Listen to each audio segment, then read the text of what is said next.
ನಮಸ್ಕಾರ ಪ್ರಿಯ ವೀಕ್ಷಕರೇ, ಇಂದಿನ ವಿಡಿಯೋದಲ್ಲಿ ನಿರ್ಜಲ ಏಕಾದಶಿ 2026 ವಿಷ್ಣು ಕೃಪೆ ಪಡೆಯುವ ಅಪರೂಪದ ದಿನ. ಉಪವಾಸ, ದಾನ ಧರ್ಮ ಮತ್ತು ಹಣಕಾಸಿನ ಸಮಸ್ಯೆಗಳಿಗೆ ಆಧ್ಯಾತ್ಮಿಕ ಪರಿಹಾರಗಳನ್ನು ತಿಳಿಯೋಣ. ಹಿಂದೂ ಸಂಪ್ರದಾಯದಲ್ಲಿ ಏಕಾದಶಿ ತಿಥಿಯನ್ನು ಭಗವಾನ್ ಶ್ರೀ ಮಹಾವಿಷ್ಣುವಿನ ಆರಾಧನೆಗೆ ಮೀಸಲಾದ ಅತ್ಯಂತ ಪವಿತ್ರ ದಿನವೆಂದು ಪರಿಗಣಿಸಲಾಗುತ್ತದೆ. ವರ್ಷದಲ್ಲಿ ಬರುವ ಎಲ್ಲ ಏಕಾದಶಿಗಳ ಪೈಕಿ ನಿರ್ಜಲ ಏಕಾದಶಿಗೆ ವಿಶಿಷ್ಟ ಮಹತ್ವವಿದೆ. ಈ ದಿನ ಭಕ್ತಿ, ನಿಯಮ, ದಾನ ಧರ್ಮ ಮತ್ತು ಆತ್ಮ ಸಂಯಮಕ್ಕೆ ಹೆಚ್ಚಿನ ಪ್ರಾಮುಖ್ಯತೆಯನ್ನು ನೀಡಲಾಗುತ್ತದೆ.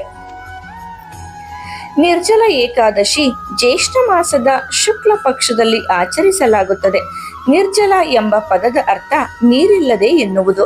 ಆದ್ದರಿಂದ ಈ ವ್ರತದಲ್ಲಿ ಸಾಧ್ಯವಾದವರು ನೀರನ್ನು ಸೇವಿಸದೆ ಉಪವಾಸವನ್ನು ಆಚರಿಸುತ್ತಾರೆ.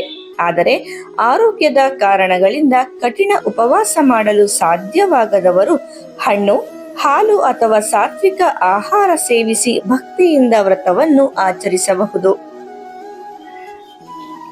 ಪುರಾಣಗಳಲ್ಲಿ ಹೇಳುವ ಪ್ರಕಾರ ಭೀಮಸೇನನಿಗೆ ಆಗಾಗ ಉಪವಾಸ ಮಾಡುವುದು ಕಷ್ಟವಾಗಿದ್ದರಿಂದ ಮಹರ್ಷಿ ವೇದವ್ಯಾಸರು ವರ್ಷದಲ್ಲಿನ ಎಲ್ಲ ಏಕಾದಶಿಗಳ ಫಲವನ್ನು ಪಡೆಯಲು ನಿರ್ಜಲ ಏಕಾದಶಿ ವ್ರತವನ್ನು ಆಚರಿಸುವಂತೆ ಸಲಹೆ ನೀಡಿದರು. ಈ ಕಾರಣದಿಂದಲೇ ಇದನ್ನು ಭೀಮ ಏಕಾದಶಿ ಅಥವಾ ಪಾಂಡವ ಏಕಾದಶಿ ಎಂದು ಕರೆಯಲಾಗುತ್ತದೆ.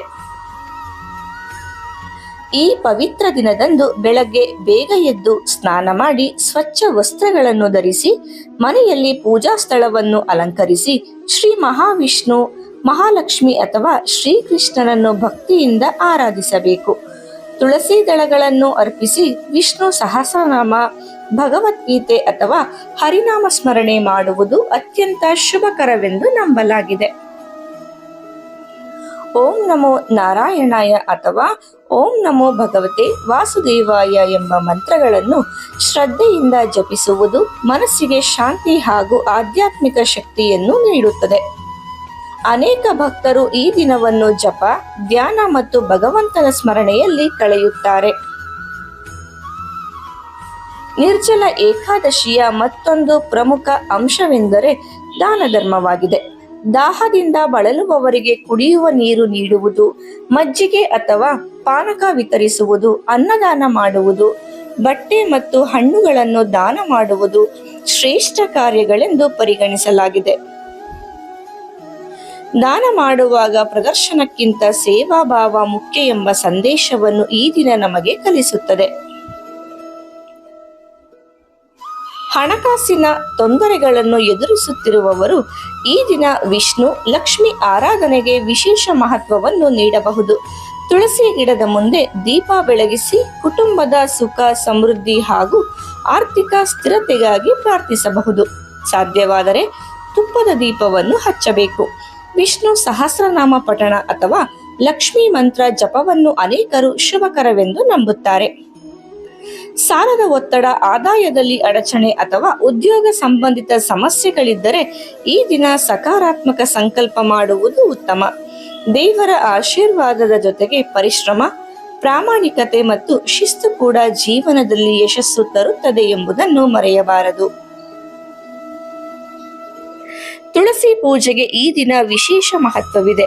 ತುಳಸಿ ಗಿಡದ ಸುತ್ತ ಪ್ರದಕ್ಷಿಣೆ ಹಾಕಿ ದೀಪ ಬೆಳಗಿಸಿ ಪ್ರಾರ್ಥನೆ ಮಾಡಿದರೆ ಮನೆಯಲ್ಲಿ ಸಕಾರಾತ್ಮಕ ವಾತಾವರಣ ನಿರ್ಮಾಣವಾಗುತ್ತದೆ ಎಂಬ ನಂಬಿಕೆ ಇದೆ.